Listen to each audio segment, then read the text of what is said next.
Buenas tardes, bienvenidos nuevamente a mi canal Madres en el Corazón de la Batalla.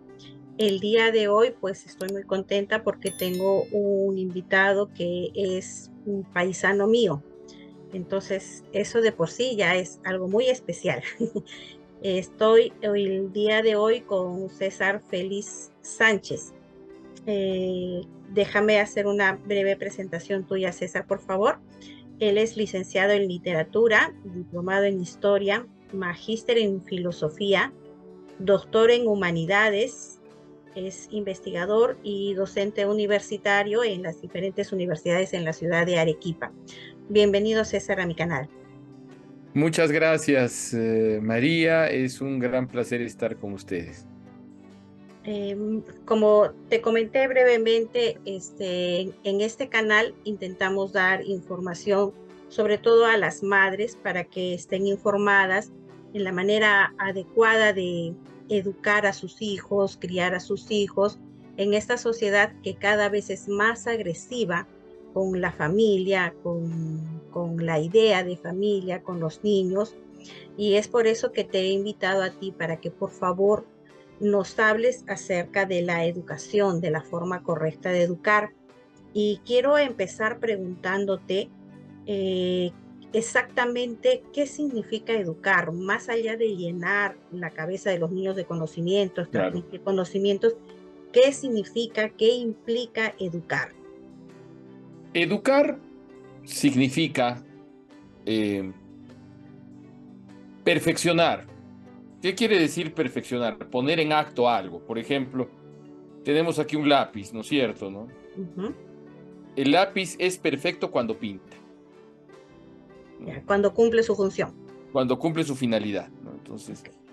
eh, la perfección humana consiste en cumplir con la finalidad que tiene el ser humano, la finalidad propia. Y la educación, por lo tanto, será la forma como los padres, las autoridades y uno mismo, ¿no?, puede hacer que una persona humana alcance su finalidad, ¿no? Ok. Eh, ¿Y cómo hacemos que una persona alcance su finalidad? Mediante la puesta en práctica de hábitos. No Ok. se trata solamente de conocimientos, Ujú. porque si se tratase de acumular conocimientos solamente, tendríamos una base de datos o una inteligencia artificial. Se trata de generar hábitos, es decir, disposiciones estables en el sujeto, Correcto. ¿no? Exactamente. Entonces, ahora, alguien se preguntará cuál es la finalidad del ser humano, ¿no? ¿Cómo podemos saber cuál es la finalidad de cada uno de nosotros? Es una pregunta que para algunos es difícil, pero si es que uno la analiza bien, no es difícil en verdad. ¿Cómo sabemos que el lápiz tiene como finalidad pintar? Porque el pintar o el escribir es para lo que fue hecho Ujú. Para eso y fue. lo que lo diferencia de otros objetos. Por ejemplo, lo que lo diferencia de un libro o lo que lo diferencia de un cuchillo o de una mesa, ¿no? Las distintas finalidades. Entonces, para saber cuál es la finalidad del hombre, hay que saber qué es lo que tiene el hombre que lo separa de los demás entes del cosmos, ¿no es cierto, no? Vemos en la realidad una serie de entes con distintas características. Por ejemplo, vemos piedras. ¿Y qué nos separa de las piedras? Que tenemos vida. Las piedras no están vivas. ¿La vida qué es? La vida es una acción inmanente, es un principio que reside en nosotros mismos que hace que nosotros nos podamos mover, Ujú. tengamos un cierto automovimiento, ¿no? Entonces, ya tenemos algo, ¿no? La vida nos separa de los seres inanimados, de las sustancias del mundo eh, inerte, ¿no? Del reino mineral, ¿no? Y de los otros reinos, ¿no? Y luego veamos entonces aquellos que están más cercanos a nosotros, los vivientes. Por ejemplo, ¿qué me separa de el árbol de mora que está al otro lado de la ventana de este estudio mío? Ese árbol de mora está vivo, yo también estoy vivo. pero ¿qué es lo que me separa? Dice, ¿qué es lo que me diferencia? Que mi vida tiene otras características. Yo puedo moverme. El árbol no puede moverse por sí mismo, no puede abandonar su espacio. Será atraído por el sol, por el fenómeno del fototropismo, Ujú. ¿no?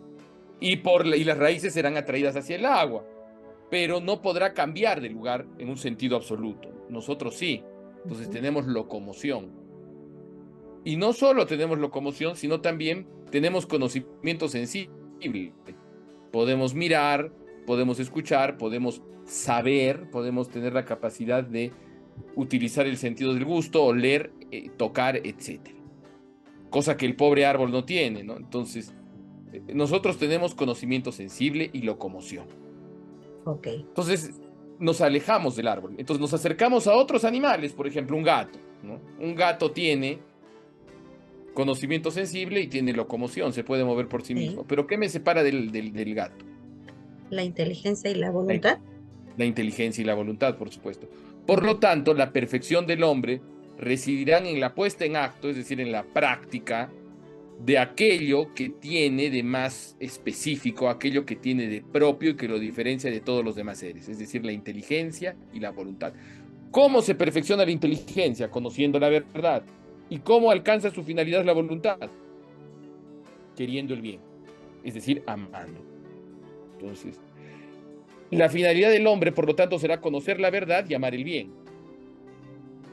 Y la educación será, por lo tanto, el proceso que permita que el hombre adquiera virtudes que le permitan conocer la verdad y amar el bien. Qué impresionante esto que acabas de explicarnos, porque yo tenía todos estos conocimientos, pero como ideas aisladas. Y ahora de verdad que con esta conversación contigo estoy pudiendo concatenar todo.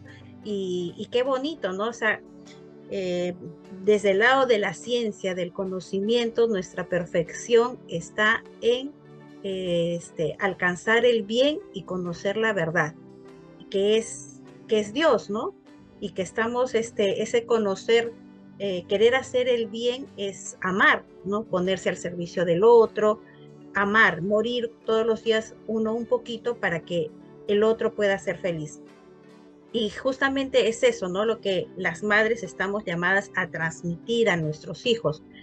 Pero ¿cómo lo hacemos cuando estas jornadas laborales nos han arrancado a las mamás de las casas, ¿no? La mayoría de las mamás trabajan jornada completa.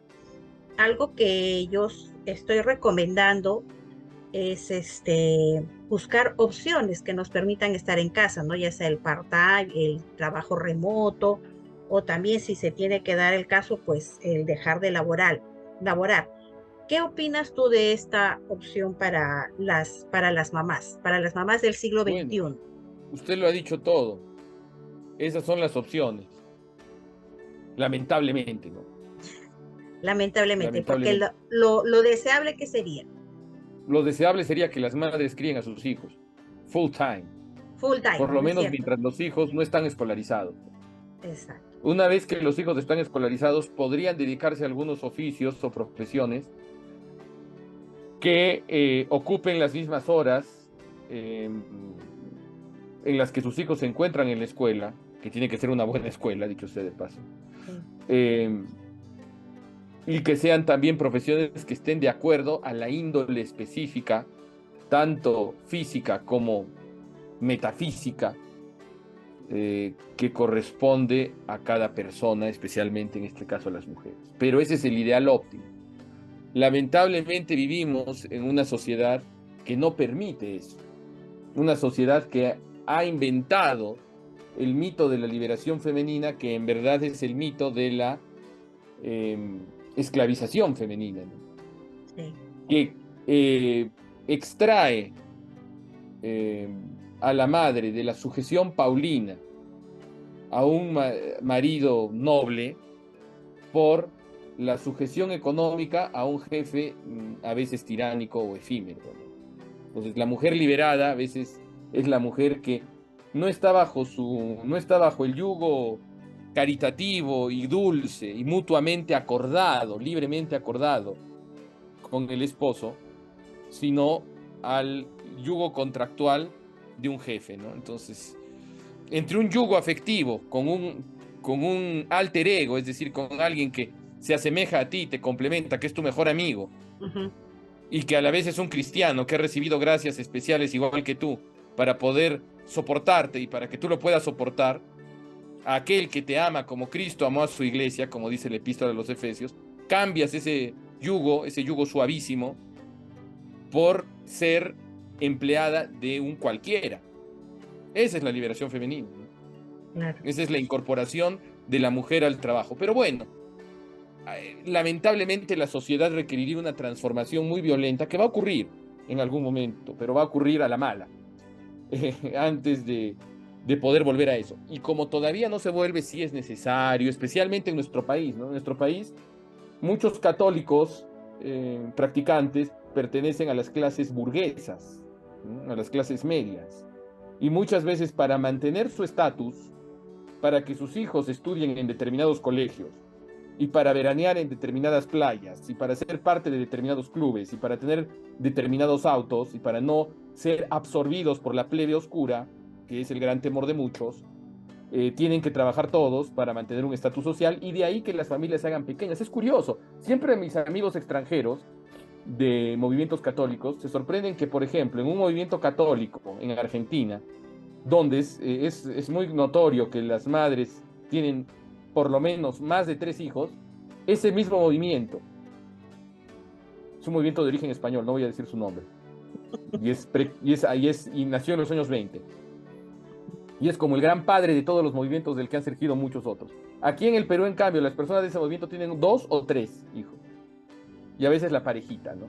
Entonces Sí. sorprende, y dicen, pero ¿por qué las familias son tan extensas en el Perú? Es que no conocen la estructura que tiene nuestra sociedad, ¿no? Especialmente a partir de la reforma agraria y a partir de la urbanización masiva del Perú, la posibilidad de que las familias de las clases dirigentes pudieran tener cierta extensión, ¿no? Se ha ido reduciendo, ¿no? Hacia la familia burguesa nuclear, que puede ser en algunas ocasiones fábrica de apóstatas, ¿no? Porque quizás la austeridad que habrían tenido esos hijos de haber sido criados con 5 hermanos más, eh, se ha perdido, y al final son dos chicos que son más burgueses que católicos, ¿no? Por así decirlo, ¿no? Y que acaban evidentemente o abandonando la fe o siendo algo peor aún, que es asumiendo interpretaciones modernistas y liberales de la fe que se acomoden a su estilo de vida revolucionario, ¿no?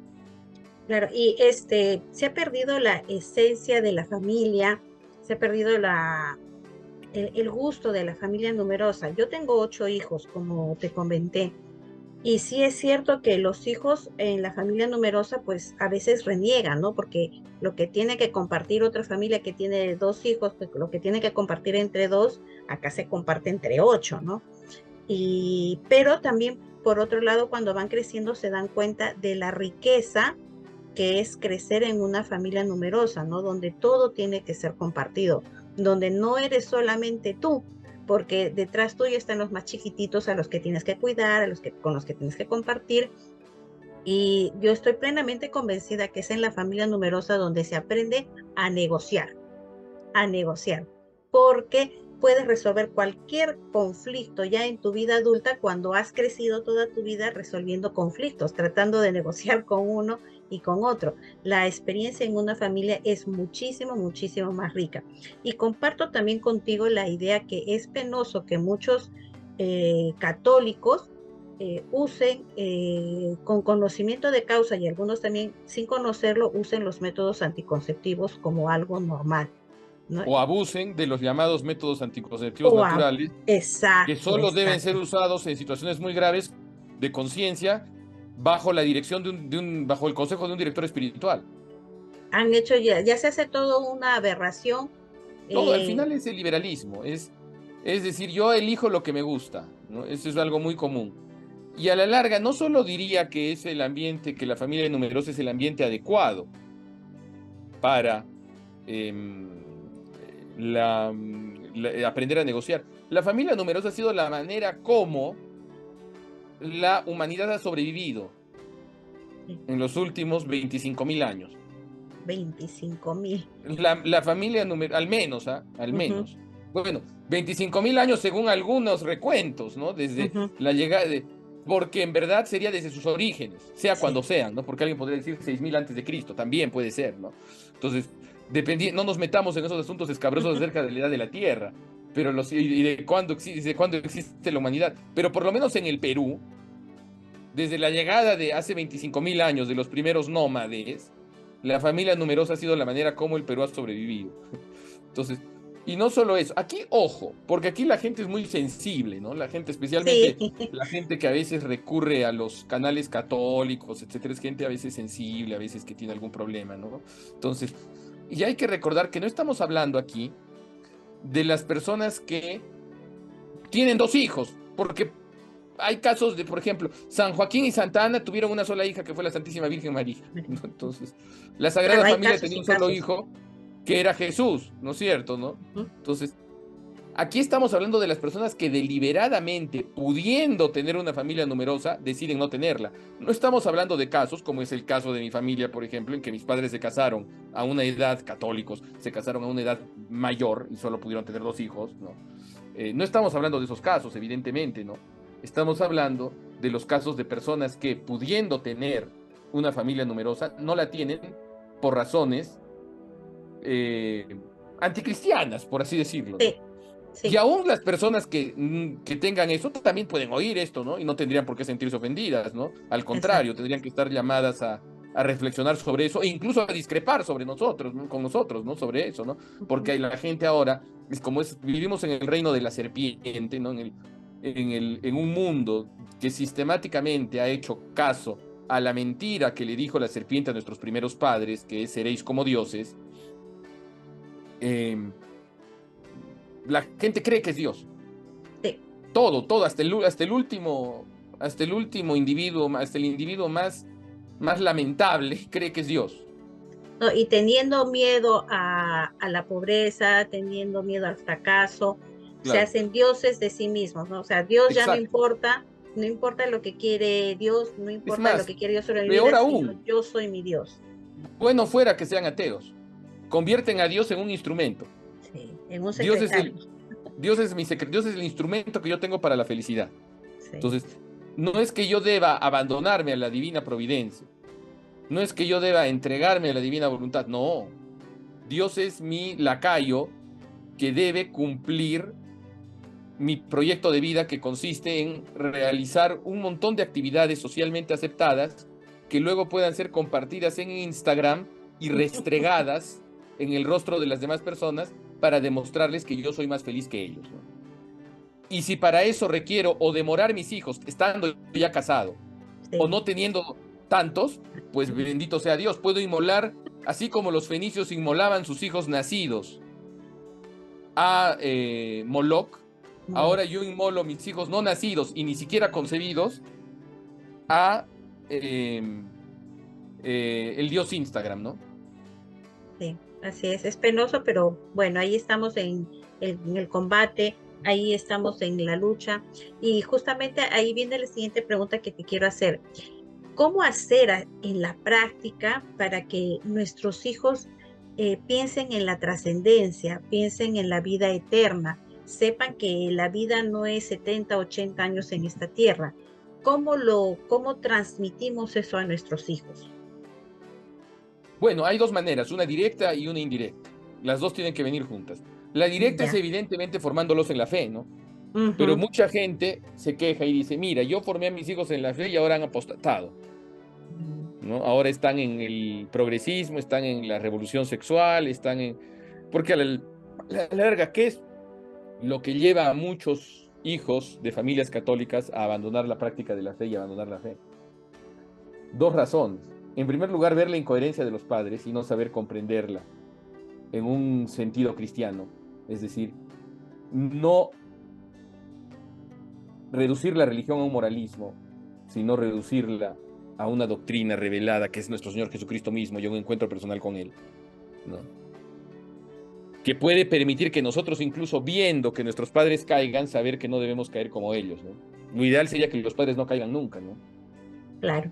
pero vivimos una época donde adolescentes de 40 años son a veces más adolescentes que sus hijos de 12, ¿no?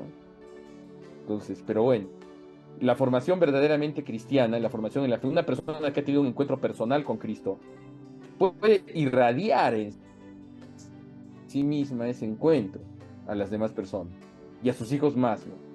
Entonces, y esa felicidad, esa tranquilidad que se ve en los padres, esa coherencia de vida, hace que el hijo considere como impensable el abandonar la fe. Y esa es la experiencia que yo he tenido en mi vida familiar. Para mí ha sido siempre impensable abandonar la fe.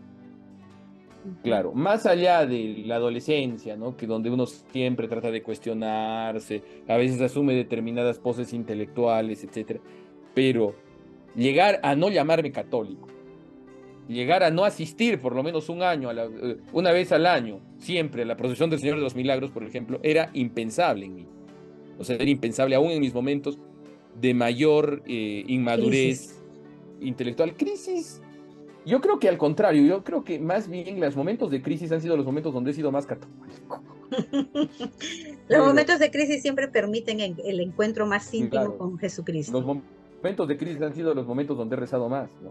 Donde he estado en mayor contacto con Dios, porque también los hijos tienen que ser educados en el dolor y en la muerte, ¿no? En la posibilidad del dolor y de la muerte. Pero bueno, esa Sí. es la directa, que es la formación catequética y de vida que dan los padres. Pero la Ujú. formación indirecta también es importante. Ustedes tienen que hacer que sus hijos amen la belleza. Ya. ¿Y cómo es amar la belleza? Amar la buena música y amar la buena literatura y el buen arte. El bueno, no el malo, ¿eh? Ujú. No estoy hablando de Vargas Llosa, estoy hablando de la buena literatura. No, no, al margen de las habilidades técnicas de Vargas Llosa, tiene que ser una literatura que no simplemente te hable cosas porque probablemente dentro de 100 años, lo que se recuerde de Vargas Llosa, y va a haber gente que se va a ofender probablemente de lo que digamos, lo que se recuerde de Vargas Llosa sea que fue un novio de Isabel Preisler, ¿no? Que fue a su vez esposa de Julio Iglesias, porque en verdad sus obras son muy coyunturales, solo se ocupan de un espacio geográfico Y y pasan. de un elemento político, con sus debidamente salpimentadas de escenas sexuales aberrantes, ¿no? Que es lo que le encanta a Vargas Llosa. Eso es la novelística de Vargas Llosa. En cambio, la de Dostoyevsky, las tragedias de Shakespeare o el siglo de oro español hablan al hombre de todas las épocas porque hablan al alma. Entonces es la literatura en la que hay que formar. ¿Por qué? Yo recuerdo haber conversado con un sacerdote, con un confesor anciano, ¿no? Que había confesado por cerca de 40 años a personas, un sacerdote tradicional, un sacerdote católico tradicional, es decir, un sacerdote como Dios manda, ¿no? No como algunos que por ahí pasan, unos señores así disfrazados, que a veces puede uno saber si no, uno dice, no sabemos si son sacerdotes, no sabemos si son militantes de Perú Libre, entonces. Y este sacerdote me decía lo siguiente, que él confesaba a personas y que había jóvenes católicos que tenían problemas, por ejemplo, con la pureza. Y me esfuerzo, rezo, pero siempre caigo, le decía. ¿Y qué música escuchas? Y ellos le decían rock pesado. Entonces, claro, o sea, uno puede tener todas las ideas, sí puede tener la catequesis más perfecta en la mente, pero si llena su alma de cosas feas, por ejemplo, reggaetón, ropa urbana, todo lo que es el género urbano, que en verdad es un género de moda y de música, Ujú. incluso hasta de un idioma que nace de los bajos fondos de los afroamericanos y de los latinos que viven vidas de miserables, de miserables morales en las barriadas de Estados Unidos, ¿no? Sin tener ni siquiera el aguijón de la miseria que hace que nuestros pobres se ennoblezcan, ¿no? Esa basura va a generar basura, evidentemente. Decía San Agustín que uno se transforma en lo que ama. Y si tú amas la basura, te vas a convertir en basura. Entonces, ¿de qué sirve que un padre lleve a sus hijos a la catequesis, a la misa, etcétera, si deja que escuchen reggaetón? Aún si el reggaetón tuviera letras piadosas, aún si el reggaetón, cosa que sería blasfema e imposible, tuviera como letras el Tantum Ergo o la secuencia Laudación, ¿no? Grandes piezas del repertorio gregoriano, que es la música. Según la Constitución, incluso el Concilio Vaticano II dice que el gregoriano es la música de la liturgia católica, aunque en verdad no sé qué nos meten en cada misa, ¿no? Es cosa que es un error. Entonces, aún si les metiéramos eso en reggaetón, la misma base rítmica del reggaetón es una base rítmica irracional, inarmónica, que desprecia la línea melódica. Toda la Pobrísima, música pobrísima. toda la música que es exclusivamente rítmica es una música que está hecha para manipular. En algunos casos para manipular bien, es decir, yo toco un tambor para que mi Marcha. tropa, mi regimiento marche y no se pierda la unidad. O para que se baile una danza folclórica tradicional, cristiana, ¿no? Como pueden ser todas nuestras danzas folclóricas, como puede ser la marinera misma hasta cierto punto, porque ya tiene sus cositas, ¿no? Como pueden ser las antiguas danzas que todavía los argentinos conservan, danzas en cuadrilla, ¿no? Como la chacarera, que esas son verdaderas músicas que llenan el alma, ¿no? Entonces, eso hace que tú estés más protegido, porque ¿qué ocurre? Como dice San Ignacio, nuestra alma tiene dos impulsos, por así decirlo, la desolación y la consolación, ¿no? El demonio aprovecha los periodos de desolación para insinuarnos pecar.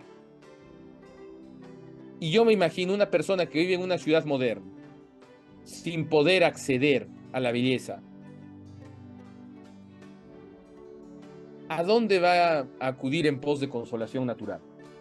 Al No pecado. hay, claro, no No hay. encuentra. Por eso es que los antiguos españoles que hicieron nuestras ciudades, los antiguos indígenas que los ayudaron, que también hicieron las ciudades y templos, siempre buscaban hacer algo bello en un ambiente bello, para que el alma se eleve. En cambio, los suburbios de Lima y de Arequipa, creados por la urbanización espontánea, en verdad son lugares horribles. Y los alcaldes contribuyen al horror, al, por ejemplo, quitar Al caos. parques, al no dar espacio para que... Sí, y el caos. Y además, el hecho de que las casas se hagan funcionales y no sean ya ornamentales. Cuando uno iba a un pueblo de Cusco, por ejemplo, uno podía ver que hasta las casas más humildes tenían algún elemento ornamental que las unía al paisaje. En cambio, ahora el reino del cemento, de la mayólica y del vidrio, ¿no? Hacen que esas edificaciones sean horribles y que en verdad las personas estén más expuestas a la desolación, ¿no es cierto?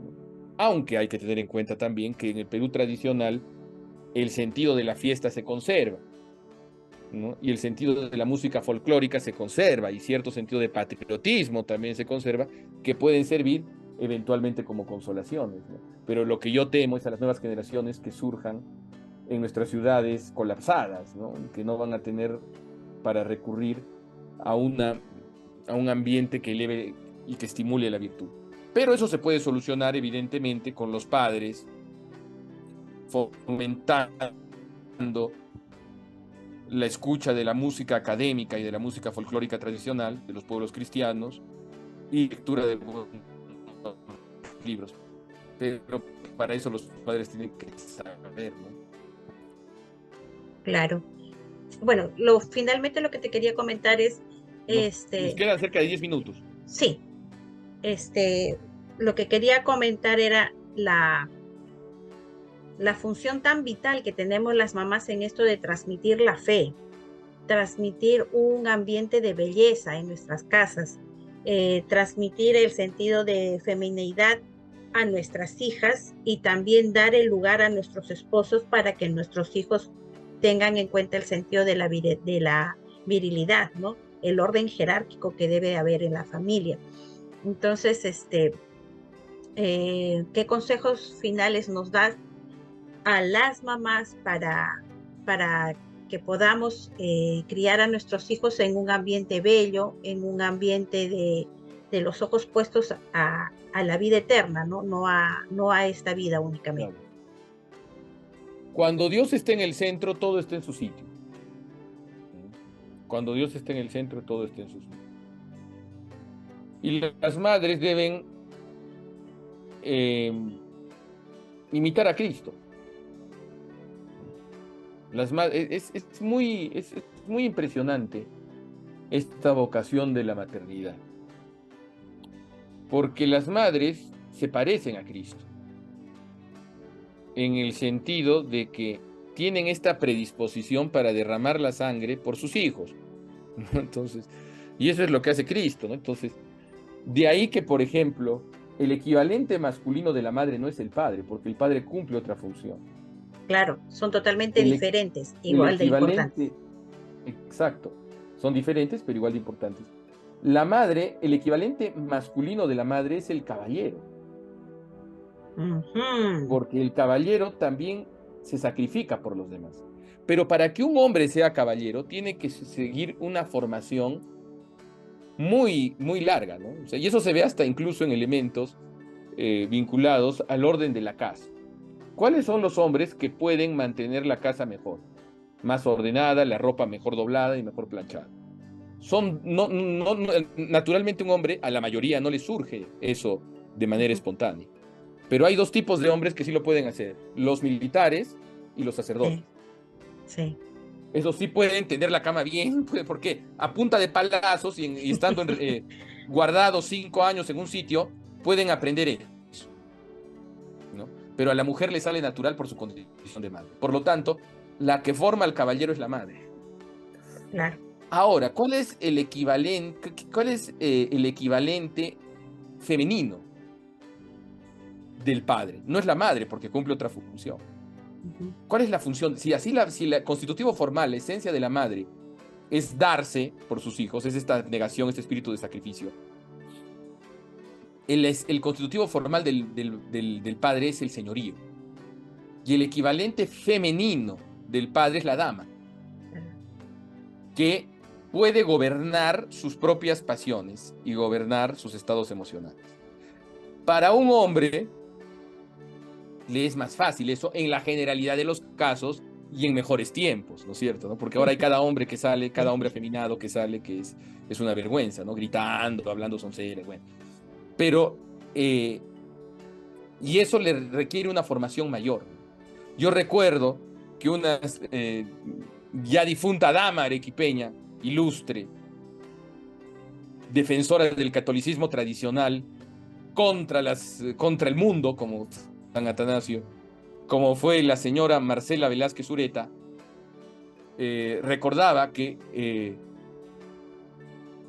el Colegio del Sagrado Corazón de Arequipa, de las madres sofianas, de Sofía Magdalena Barat, de Santa Sofía Magdalena Barat, se les decía que ellas estaban siendo educadas para comer en la mesa del zar.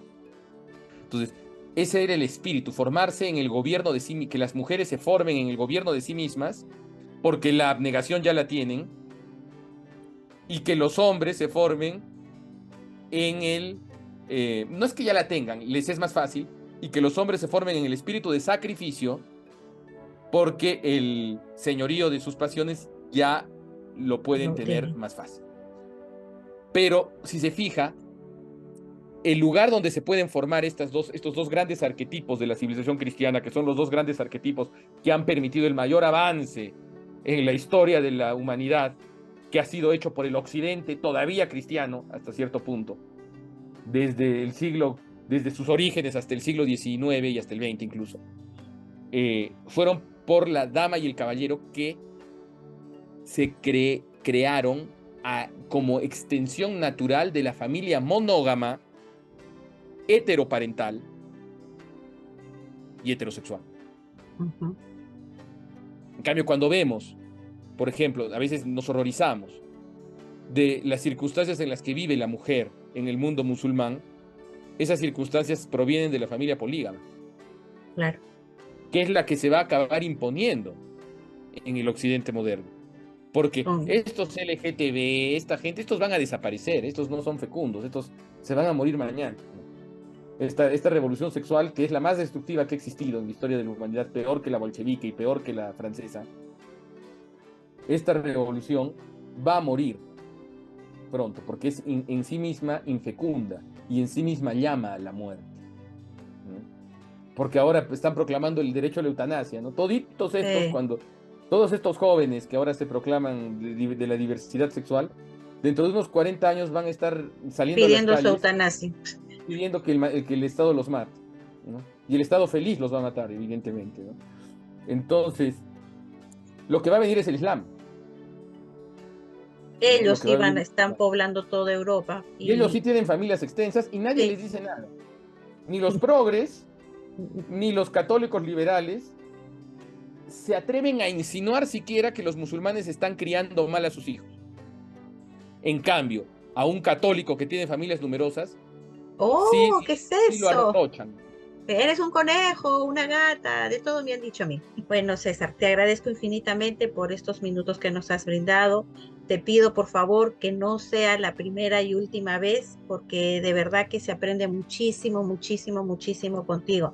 Das la palabra clave y lo explicas de tal manera que se nos hace muy entendible a nosotras, a las mamás.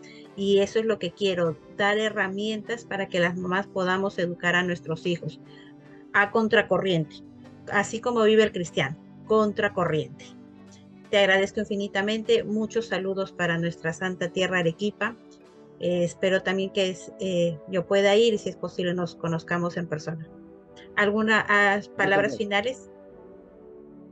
Bueno, lo principal es la oración. Yo les Sí, pido a todos que recen y que recen abandonándose a Dios. La oración de abandono, el consagrarse a Dios, hacer la consagración a Jesús por María, que es la esclavitud mariana de San Luis María Griñón de Montfort, es algo muy útil porque si somos de la Santísima Virgen y de nuestro Señor, nada malo nos va a pasar, ¿no es cierto? claro, como has dicho tú, cuando Dios está en el centro, todo está en orden. Me encanta esa frase, la voy a guardar, la voy a tener presente. Muchísimas gracias, César. Estamos siempre en contacto. Que Dios te bendiga a ti y a tu familia. Buenas tardes. Gracias. Me encomiendo a las oraciones de todos. Por supuesto que sí. Muchas gracias. Hasta luego. Gracias, amigas. Nos vemos en nuestro siguiente episodio.